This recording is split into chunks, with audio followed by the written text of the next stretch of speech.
There we go. Respectfully. As I explained to her in my message before, I don't introduce any MCs. This is the cipher where MCs introduce themselves. I just ask my guests 3 questions. So it is the same for you, sister. Who you is, where you from, and what you rep, word player. Hi, my name is TIYE PHOENIX. Hello, everyone out there. I'm excited to be here. And I represent everywhere. I'm originally from Baltimore, shout to be more. Okay. But I also have a very strong kinship to the tri-state of New York. I consider myself to be a Jersey transplant. I was in Jersey for a long time. Still there, you know, pretty much off and on. So there we go. Now you get to see my full face. I'm sorry, everyone. Nah, you're fine, sister. Thank you so very much. You're right on time. Looking glorious as always. We want to thank you, TIYE PHOENIX, for joining us down here in Miami, Florida, in our humble little show, WVCC Radio. And we thank you for taking the time out of your day to just talk hip hop and shop with us, girl. How you feeling tonight? Fine. Now, I don't claim South Florida. I don't claim Miami, but I did live in Miami. Okay. So I kind of can claim Miami a little bit, a little bit. So Miami is one of my surrogate residencies. We just played the video with you, Lady Heroine, and Star, and that looks the skyline there looks very familiar. Was that shot in Miami? It absolutely was. That's what I was thinking. I'm here like, yo, that looks man familiar. I had no idea you spent some time down here. That's fantastic. Yes, I was living there actually at the time that we shot that video. And I'm sure you recognize like the streets too, like the neighborhoods. Yeah, definitely. I mean, like, man, those pieces, it's Overtown. I mean, like, and then the buildings in the back and the empty lots. I mean, like, man, just all that aesthetic and all that those structures look real Overtownish, man. Where did they shoot it? And I wanted to ask you about that, but now that you mentioned it, wow. One and one together, man. TIYE PHOENIX, we are huge fans of your music, man. Anything that you drop, we play. We were put onto you. I personally was put onto you by a sister from Miami that goes by Hip Hop Junkie. I know you freaking down with Hip Hop Junkie, Marty. She plays anything you drop, and her little snippets are always fire. When I first heard, I was like, yo. This girl Indigo Pheonix is fire, and Indigo Pheonix hit me up. She's like, brother, that's not me. That's TIYE PHOENIX. She's ill too. And I'm like, oh, my bad, because Indigo Pheonix has been on the show before, and I just saw the name real quick, but I had to learn real quick. Oh, hold on. There's more than one Pheonix out here, and TIYE PHOENIX, you are the truth, sister. Salute. Oh, yo, salute to you. Thank you. Well, it's funny. I did do a song as well with Indigo Pheonix as well that she released. Maybe like had to be less than a month ago now, from what I remember. So it is a small world, and there's a lot of Pheonix is a pretty popular name. If I could just tell you like a really quick humorous story. There's like a Pheonix collective on Facebook, like of people who that's their actual family name, like surname, because it's a native a Native American surname. Okay. So they hit me up like a while back. Some of the people in that little face group, that family collective, they hit me up like, welcome home, sister. Thank you. I thought you were gonna be there like, yo, you can't use that. This is a because I got a crewmate who's Native American. He's full blood Apache, and and we went down to LA to do a show, and we performed with some Native American brothers out there, and they were telling us that sometimes, I mean, the local tribes will be there like, you got to check in with us and to show that you're represented. So when you were there, like they hit you up, I was like, oh, they hit her up like, are you representing the Pheonix name correctly? But yo, salute to them for being down with it. I think just the image and the symbolism of the Pheonix. I know when I went through my divorce that I hit rock bottom, and that whole year I will put up the Pheonix saga in my life and stuff, and everybody I think has to go through a time in the period where they have to go through that Phoenix saga of getting burnt down and rising back up from it. Could you tell us a little bit about your story and how you took on the name TIYE PHOENIX? Because I think, especially for an MC and an artist, their name is something that's very important, and we shouldn't overlook the reason why they've chosen that name. Wow, thank you for even having me speak about just the importance of the name Phoenix. I mean, it's a legacy about a bird that, and it's not just in one culture, it literally shows up in many cultures, because the concept of resurrection, the concept of death and resurrection, shows up in religion, Christianity, the concept of Jesus dying and being reborn again.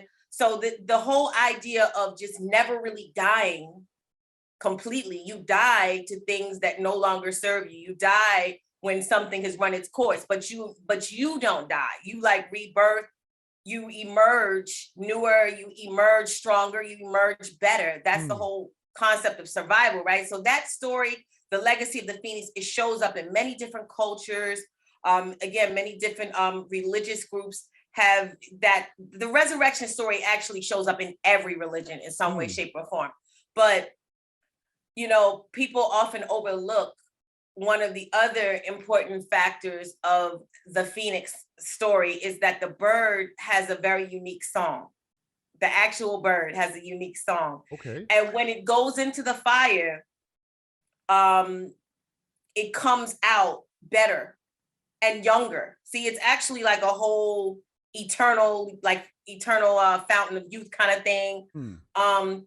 Also the eagle, the actual bird, the eagle, which is indigenous to North America, Central America, and obviously it's the symbol of the United States, the bird, but the eagle bird, but few people know exactly what eagles or phoenixes, because they're kind of kin to one another. The eagle is still like the phoenix.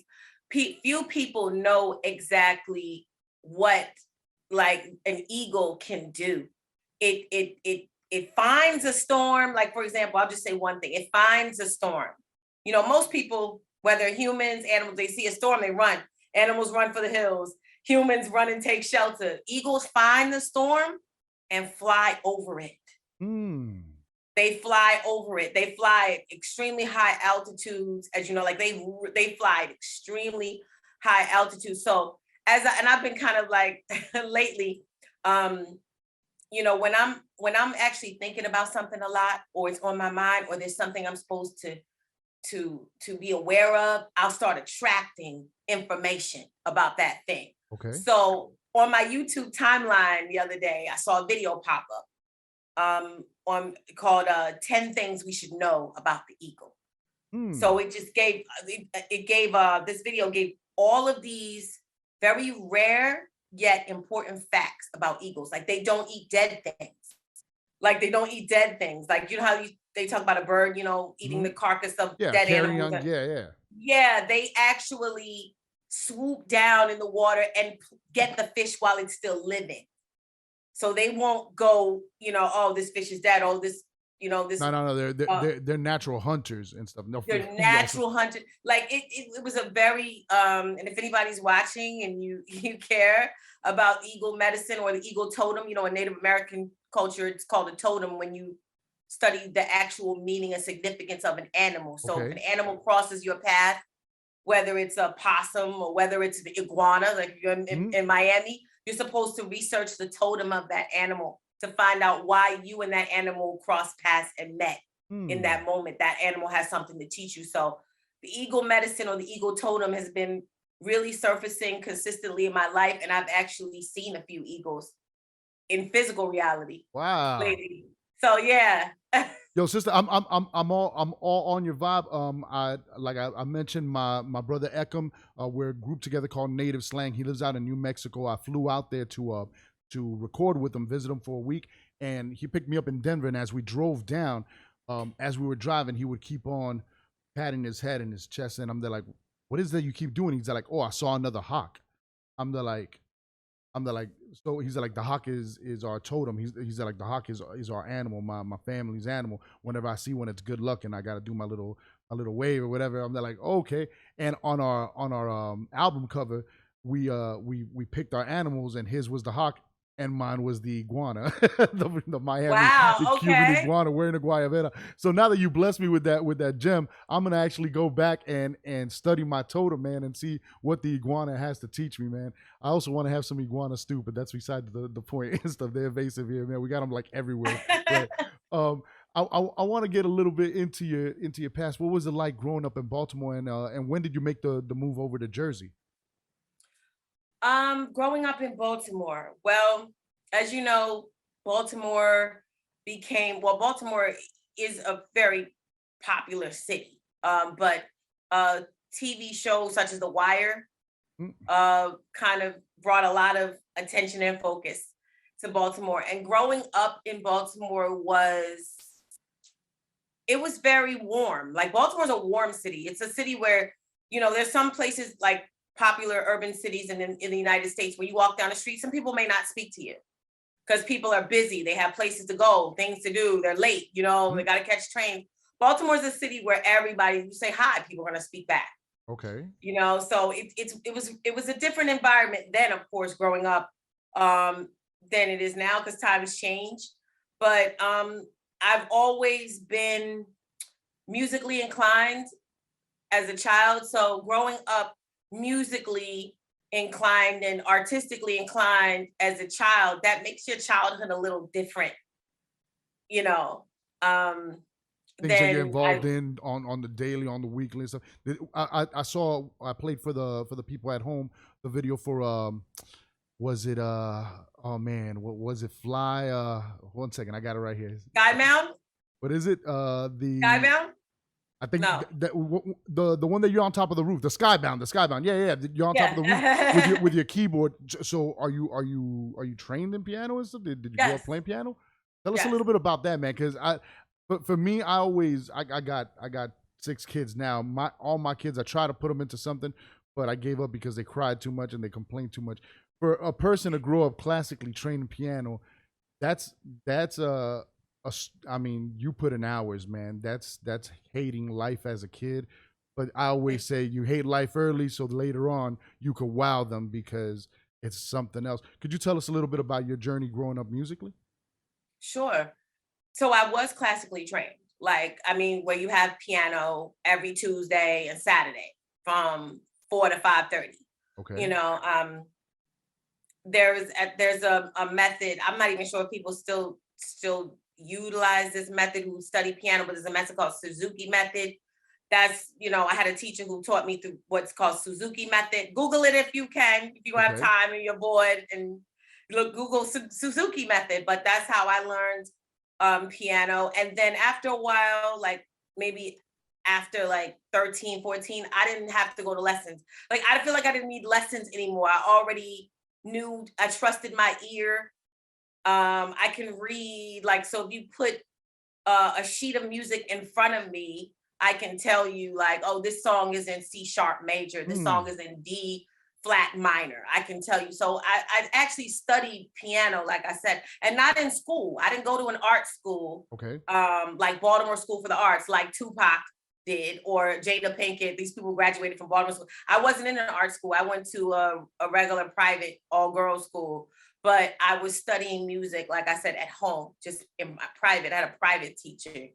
So I just never really forgot how to read. And again, my ear was really more my stronger, I guess, attribute as far as music goes. I mean, I think reading music is important, but if you have an ear where, you could pick up on it.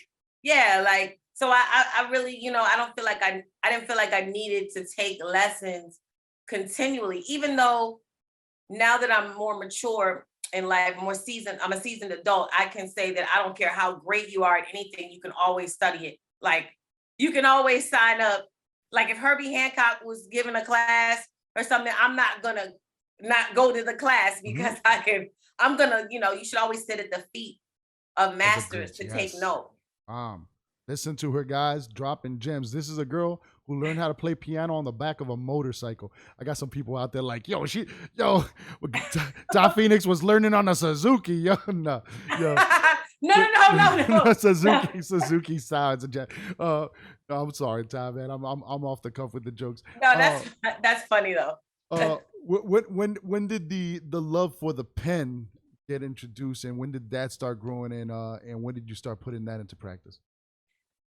More like elementary school, just creative writing, poetry, and just never stopped writing. I mean, whether it's just journaling, like just writing all the time and liking to write. Like I went on to college, and like English was my minor. So like that was, writing just never stopped. Whether I'm writing raps or I'm just writing creatively, like even like in school, like did some technical professional writing. Like it's just, the pen has just always been a consistent character. It's like an additional character in my personal movie.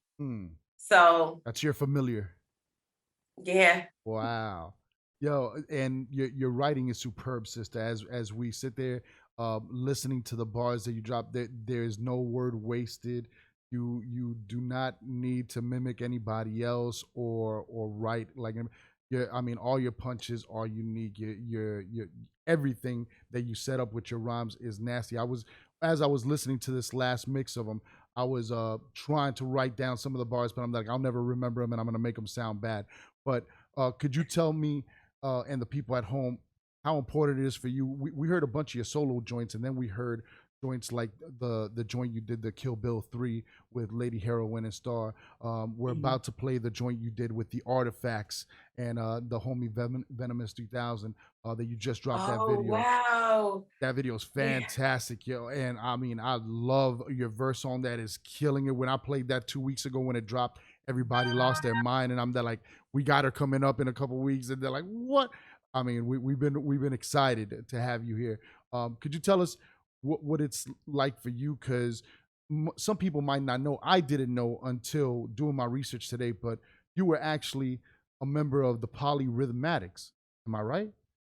That's correct. With Shabam Sadiq, Mr. Complex. I had the first Polyrhythmatics album with Pani B and Spinner, and when I looked you up and I saw a member of the Polyrhythmatics, I'm like, did Pani B change her name at some point? And then I started reading on, and then I'm like, okay, right. No, you came into the group. Can you tell us about joining the group and how surrounding yourself with these MCs, you're not afraid to go toe to toe with any of these MCs?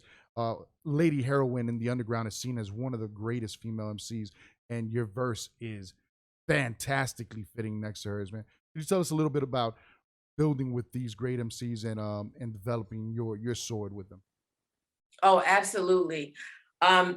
Well, needless to say, it is a blessing to have been cultivated in that golden era. And I don't want to talk about the golden era like it's something of the past, because hip hop will always be golden. Real quality hip hop will always be golden. But that particular era that I would say like late 90s, early 2000s, yes. I was label mates with Complex and Spinner and Shabam. I believe Shabam was one of the very first artists that was signed to Raucous Entertainment. Mm-hmm.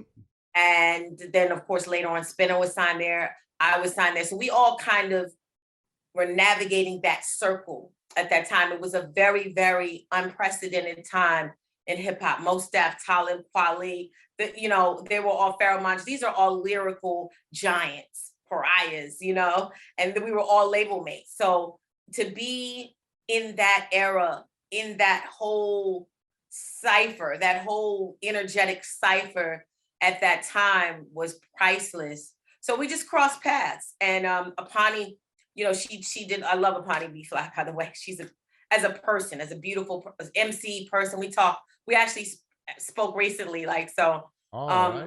Yeah, she was around in that era. Heroin, we're all still here. We're all still breathing. We're still alive, but we're cultivated, and we really built ourselves from the ground up, and the roots were planted at that time.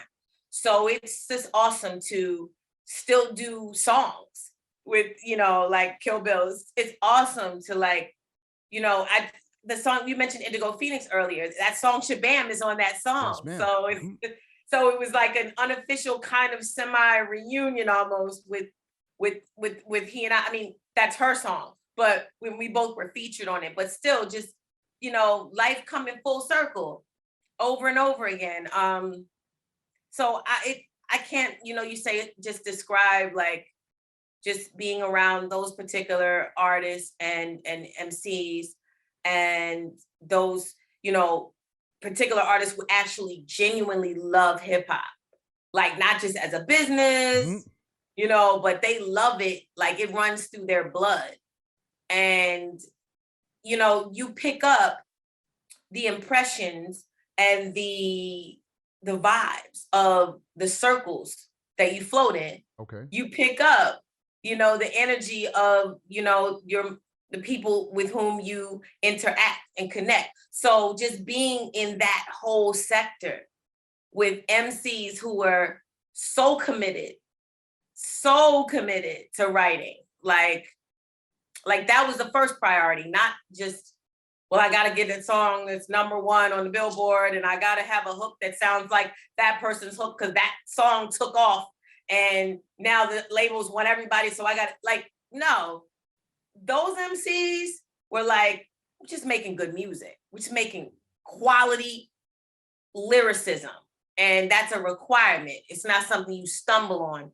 Like that's the starting point. So, you know, I can't even really express to you how amazing it is to have been cultivated. Like I said, have been built from the ground up at that time. That was I'm sure you know very well. That was a very unprecedented time. That was I mean, for me, that was the golden era. For me is the 95s and stuff, that 90 to 95, your Tribes, your Gang Stars. But that was the underground indie era, the first wave of independent as fuck, the Ruckus era, right? The Def Jux era, the Stone's Throw era, the Peanut Butter Wolf era.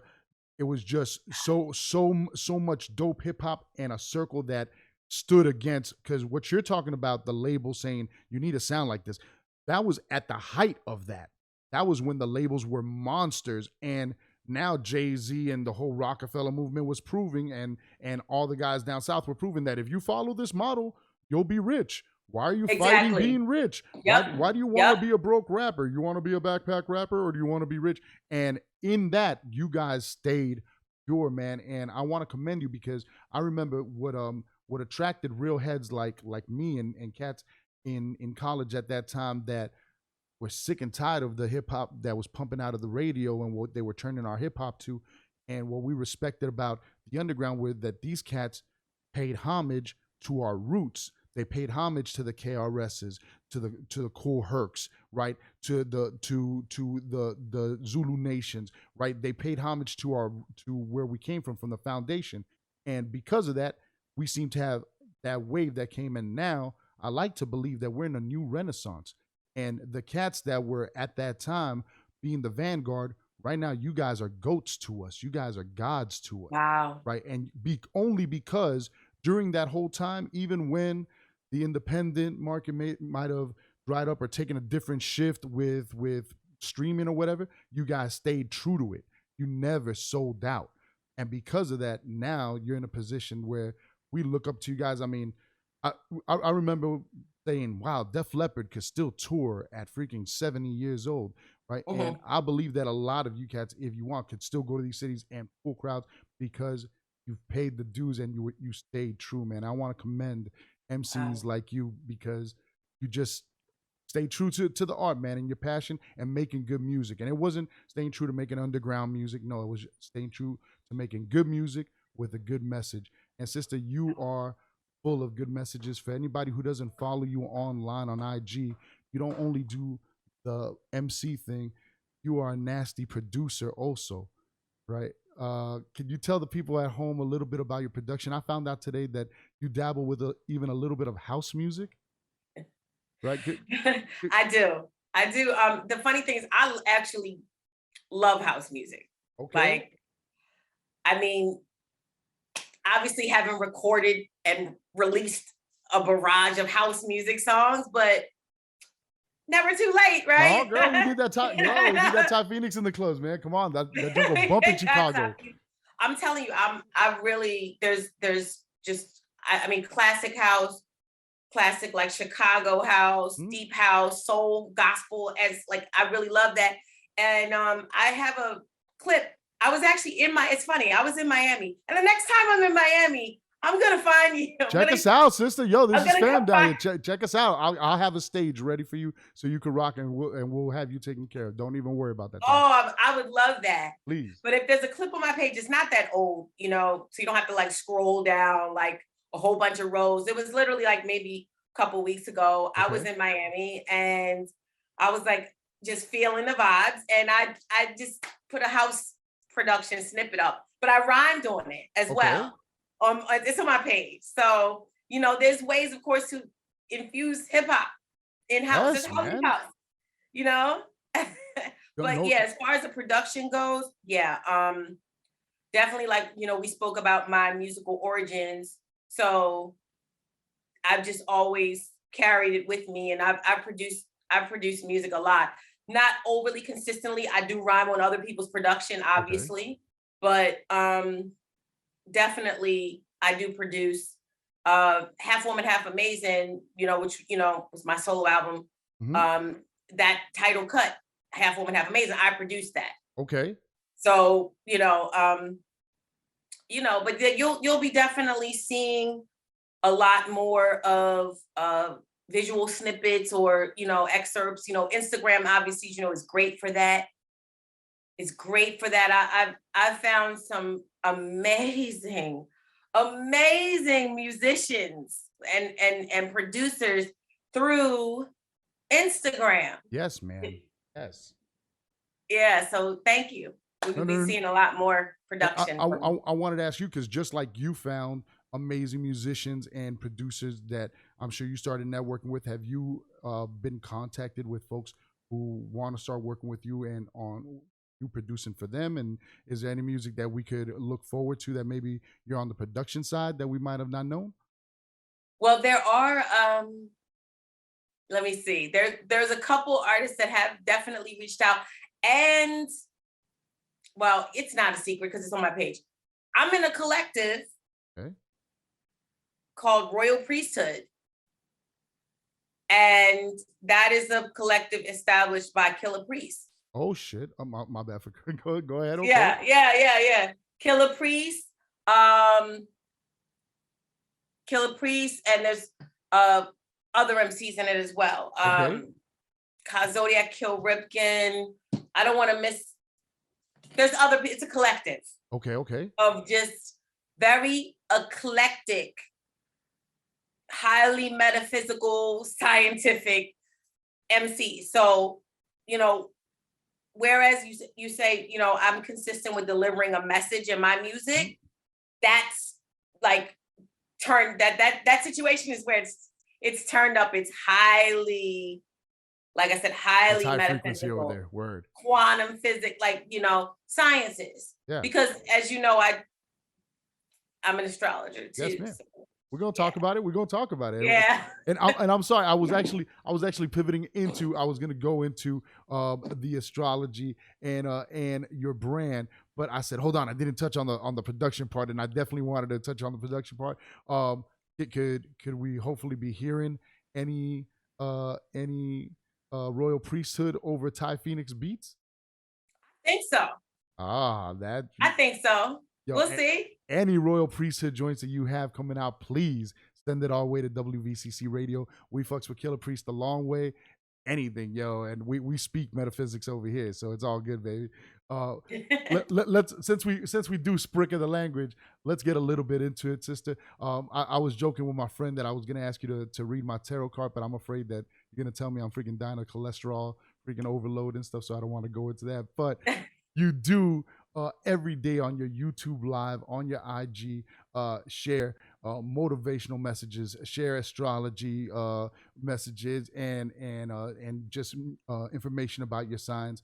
I am an Aries. I just turned 45 now on the 21st, on the cusp. What can you tell me about Pisces and Aries cusps, sister? Okay, well, I just want to tell you, tarot, which I have a great amount of respect for, and I have read tarot. The astrology is strictly your birth chart, which is like where the planets were when you were born. Okay. So it's a little different than the tarot readings, which are cards, like the cards, like Gotcha. but the cards are based on archetypes in astrology. Okay. So I've always felt like the best tarot readers are knowledgeable about astrology, But yeah, you say you're born on the cusp, like you're not a Pisces or an Aries, you're both? Supposedly the 21st is the last day of Pisces, the first day of Aries. 21st. Right. And do you know your birth time?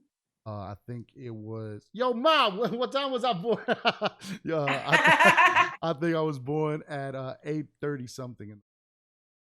Okay, because it's very possible that even though it's the last day of Pisces in that particular year that you were born and the first day of Aries, you're probably one or the other. Like, let's just say if on that day in that year at 12:01, that was Aries season. Okay. And if you were born at 11:59, then you're a Pisces. Oh shit! I've been thinking I'm an Aries all my life, and I was born in the morning, yo. I'm just saying hypothetically. I don't know what the year you were born. You said 45. 77. 77.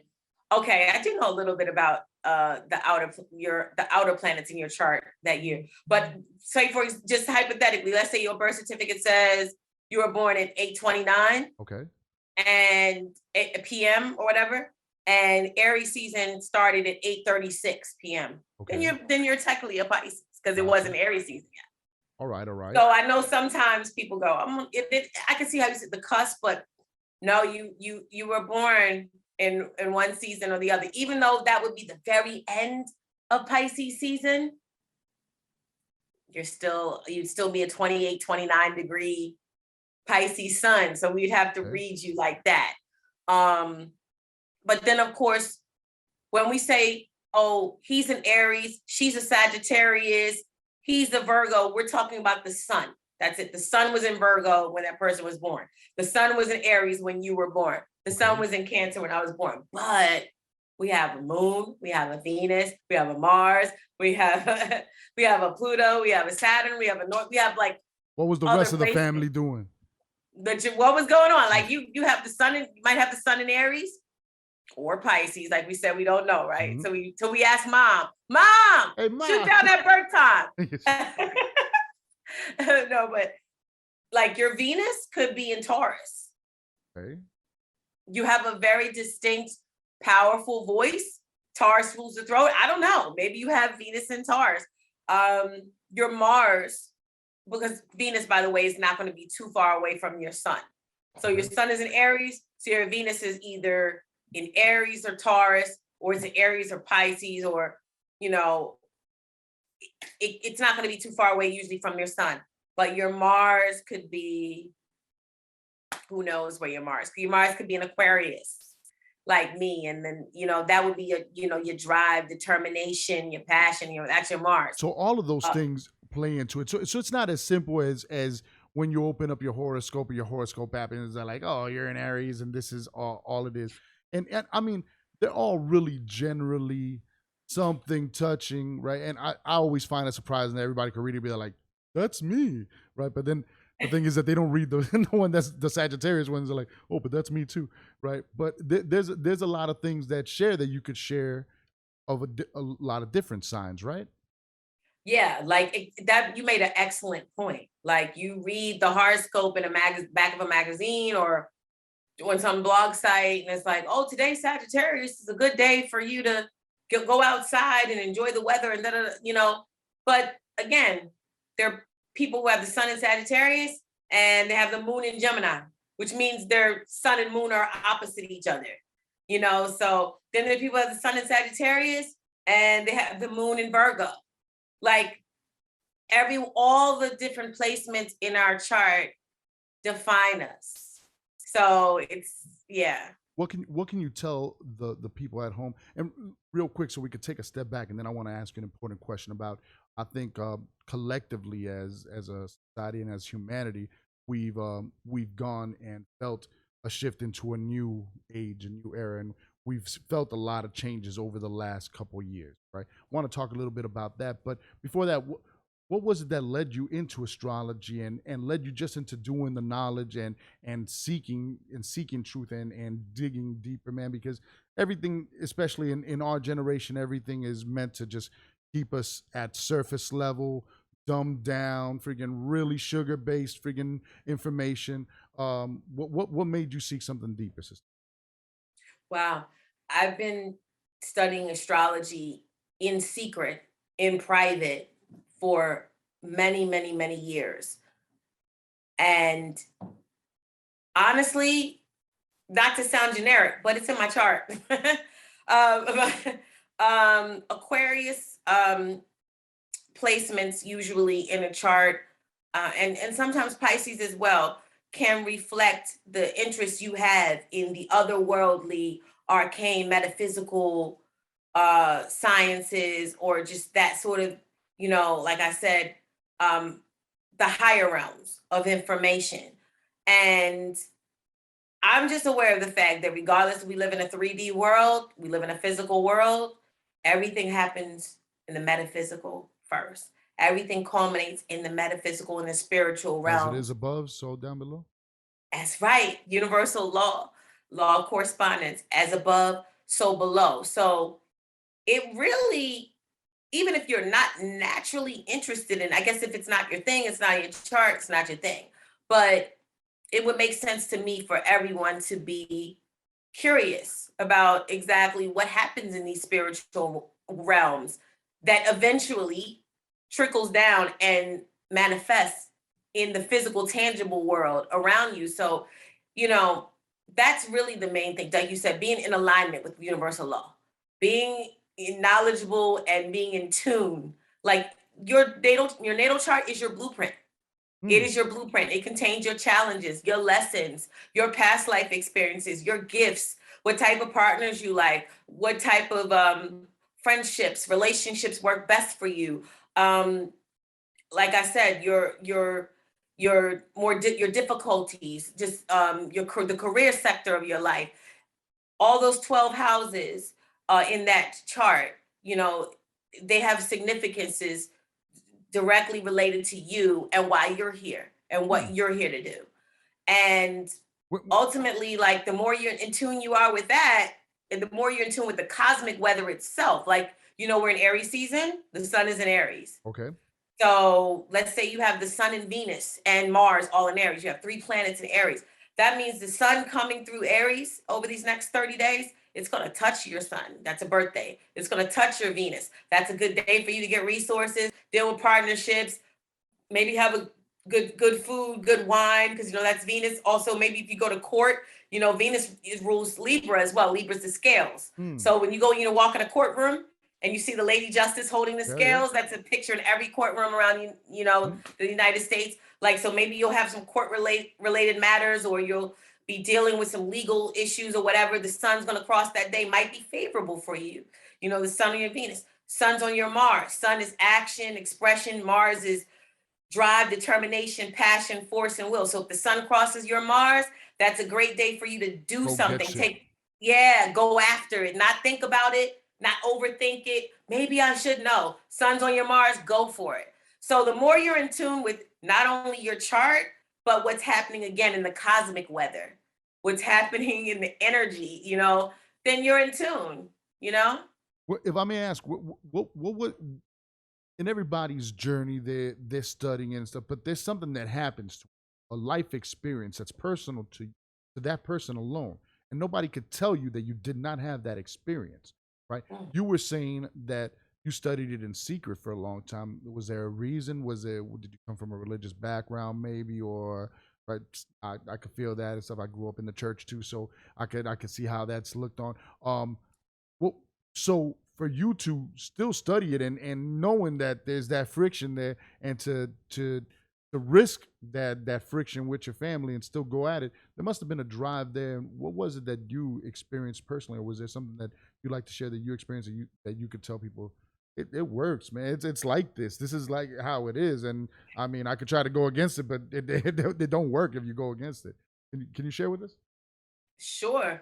And like you said, a lot of people can probably identify with the fact that they're studying something that maybe they weren't raised learning. Um, First and foremost, information finds me. I'm a Virgo rising. Um, and not to confuse anyone or go off the deep end, but just like you have your natal chart that came into effect when you were born, there's such a thing called a progress chart, which means where that natal chart has progressed to up to present day. Because nothing in the universe stands still. So your natal chart still exists, but every year, every moment of every month of you've been progressing. That's why you're still alive. So your chart has been progressing. And in my progress chart, I have a lot of planets in Virgo. So Virgo is the sign, sorry, but I have to plug this in. Virgo is the sign of information and details and facts. So I say, and I have, like I said, Virgo in the first house in my natal chart. I'm a Virgo rising, and that means information finds me. So even if I was deeply entrenched in the church, I was attracting or traditional, say, Judeo-Christian philosophy and doctrine. I was attracting information about the astrological significance behind biblical scripture and the astrological meanings underneath the layers of these mythosophical stories that we know of, whether it be Noah's Ark or whatever. These are stories, but they're symbolic. So I was always attracting information. Those are other stories that are shared in other religions, that are shared in other cultures, right? And that spread. I also grew up in the church, and I always found it funny how they teach us to pray and ask God, show me the truth, and to seek truth. But then when the truth starts coming, they're like, no, not that. That's not the truth that you want, right? They're like, no, but yeah, that truth is gonna free you, and once you're freed, you can't be controlled and manipulated. Yes, and then that's so when the truth's, and then sometimes, I mean, yo, you can't paint it. Oh, he's possessed by a devil on everything, man, and that's the whole thing. There's truth out there, and I think that it's been silenced and it's been kept, and somebody knows it, and they're using it to theirs. And I love I don't know if you saw what was it called? Oh man, I always forget it when I'm doing the interviews. Lovecraft Country on HBO, right? I don't know if you saw the show. I've heard about it, and I'm gonna actually take the time. It is fantastic. Oh, it is fantastic if you like sci-fi. But what it's dope from a historical point, talking about how the slave owners and these particular slave owners had a hold of this book of mysticism, and the slave, when the house burnt it down, she took it over, and she now had the power that she could pass on. And it's basically saying us people of indigenous and native blood, right?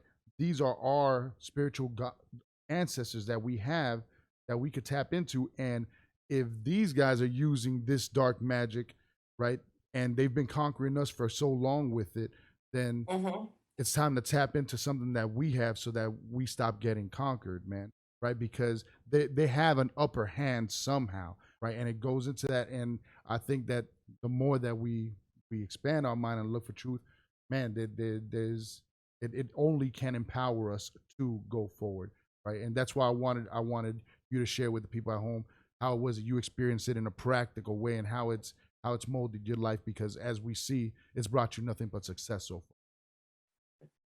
It's brought me a lot of great information, awareness, wisdom, because it's just information. If it's just raw data, until you turn it into knowledge and you apply it, then it becomes wisdom. You're like, okay, I can use this, and I see how it worked for me. That's wisdom. Or I see how I used it incorrectly and it didn't work for me in the way I wanted to. That's still wisdom. Now I know better. I'll move differently going forward. So yeah, I'm on a, like I said, I'm on a different level with it. Like, I don't do anything in life without my awareness of what's going on energetically. So I know where all the planets are in the current astrological transits right now. I know how they're affecting my chart, not only today, but probably up until, you know, the end of the year or whatever. I'm just, but I'm into a lot of different modalities. Like, I know my daily card in cardology every day. You know what I mean? So, like, I'm having a King of Hearts today, and it's a Mars day in a cardology, which is a completely different area of study that involves astrology. There's cardology, there's human design, there's astrology. So, and a lot of people, again, and there's tarot, which is cards, divination cards that relate to different archetypes and symbols that always link back to astrology. Everything links back to astrology, by the way. It's the oldest. So I'm a little different. Like, some people might check their transits, or they might be like, let me call Ty, get a reading, and find out what's going on, because last week I don't like how such and such did this to me, and I need to know what's going on in the energy. So they check in here or there, lose track, maybe come. I'm a little different. I'm constantly aware of what's going on. Could you tell the people at home about 1 second? I have it right here. Man, I know I wrote it down. What is the name of your LLC, man? I thought I had Oh yeah, Chartsmart. Please tell people about Chartsmart and the services that you provide through Chartsmart LLC. Okay, yeah, I give natal readings. So you give me your birthday, your birth information, which includes the day, the time, and location of your born. And even if you don't know the time, believe it or not, there are many people, millions, who in the hospital or whatever, the doctor, the nurse didn't write it down. And, your mom was not thinking about that at that moment. She was all on Demro. Yeah. It was like, I'm just glad I survived this. She wasn't aware. But, a lot of people some people do not have birth time. That's fine. But damn it, that's the difference between being a Pisces and an Aries. It's like, Mom, you have me stressing right now. my whole history has been a lie. Like, what the hell? You were passed out. You weren't conscious of the clock. You didn't check your time. You didn't freaking stopwatch that shit. Right. But some people are very conscious of that. They know that from the first breath when the child exits the womb. But if you don't have your birth time, that's fine. There are ways to calculate your birth time. There are ways to do it. We'll go into that. But I do, like I said, natal readings, synastry and composite readings, which is your chart, your ex-boyfriend's chart, your husband's chart, your wife's chart, your boss's chart, your coworkers. Like, why does this coworker every day, the coworker's causing drama and confusion in my life? Oh, it's because, well, let's look it up. The coworker's Mars probably squares, your Uranus or something. It never fails. Like, so if you want to know, like, again, it could be anyone. It could be your children. It could be a neighbor. If you want to know how your chart lines up with theirs, that's synastry and composite readings. I do that. Solar return readings, which is your birthday from this year to the next year. So that 365-day period after your birthday, what's going to happen in that year? I do those. I've also done some Astro Counseling, which is you come to me and talk to me about what's going on, and we talk about it in relationship to your chart, like how you can deal with this issue, solve this dilemma, whatever, but with your chart in mind. Okay. So you might not necessarily, you may have already had a reading like 2 months ago, and you want to just deal with a particular issue. So there's like Astro Counseling services that I provide. Because I'm literally a guidance counselor as well. Yes, you are. So just kind of infused the counseling services in with the astrological services that I provide, because I end up counseling anyway. It just unofficially happens. And also we're working on classes called Astrology for Geniuses. So everybody will be able to, learn and, from stage 1, stage 2, astrology for geniuses, not astrology for dummies, Astrology for Geniuses. So, you know, everybody will be able to kind of take that virtual class with them and learn on their own. With your love for writing, any thoughts of maybe publishing books in the future? I've thought about it. You know, it's so easy now, especially with ebooks and stuff. Definitely. You know, I actually had a title that came to me the other day. Okay, so about a maybe book. this is a little confirmation, a little affirmation. I mean, sister, you've already said it yourself. It comes to you naturally. You have the knowledge, you have the know-how, and you're sharing it with people. And definitely, it's the ebook. It's the ebook generation now. You could write anything and put it out there, and as long as it's created and it's published, it exists and people could buy it. If it's not published, it doesn't exist. Your knowledge is in your head, and you're waiting for somebody to hit you up. Put it out there and make residual side income, sister. I'll buy it. I'll tell you that much. Thank you. Where could they hit you up for Chartsmart? Where could they hit you up for a possible feature? Where could they hit you up if they want to have a TIYE PHOENIX production over on their next album? Sister, where could they find you? Well, I'm definitely on Instagram, and 90% of people who reach out to me for readings through Instagram. I am on Facebook as well. I check in with my Facebook, you know, messages, but I'm not really active fully. I'll be honest, not really fully active on Facebook. I am active on Instagram. I have a TikTok as well. But the most active as far as social media, I'm on Instagram. I check those messages religiously. So if you sent me a message and said, you know, I'd like a natal chart reading, or I like a 16. I like a 16 about my astro chart reading. Like a 16 bar verse about your astrological your natal chart. We can do that. I charge double. Yeah, exactly. Yep, but DM me. I'll get it. Wow. They can find you at IG at TIYE, TIYE Phoenix, right? And the O always goes before the E's, guys. Don't be like me. PHOENYX, right? Wow. And there's no YIX, my bad. TIYE Phoenix, thank you so much. You have been a fantastic guest, sister. Once again, any new music you drop, please send it our way. Whenever you're coming to Miami, please hit up WVCC Radio a month in advance. We will set something up for you.